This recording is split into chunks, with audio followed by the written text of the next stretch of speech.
දෙසැම්බර් 29 ආරම්භකයින් සඳහා අද වෙළඳපොලේ අවධානය යොමු කළ යුතු මූලික සිදුවීම් බලමු. සඳුදා දිනය සඳහා කිසිදු සර්ව ආර්ථික වාර්තාවක් නියමිතව නොමැත. නිවාඩු සමය නිසා වෙළඳපොලේ චලනය ඉතා සීමිත වේ. සතියේ ආරම්භයේ සැහැල්ලු ක්‍රියාකාරකම් තිබුණද පසුව වෙළඳපොළ සම්පූර්ණයෙන්ම මන්දගාමී විය.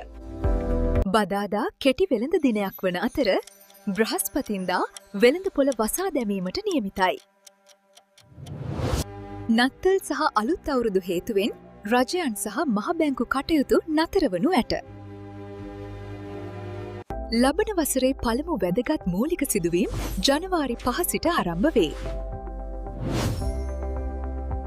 අලුත් අවුරුදු සතියේ මුදල් යුගල සයිඩ්වේ ලෙස චලනය විය හැකිය. RT Forex සමග රැඳී ඉන්න නවතම තොරතුරු සඳහා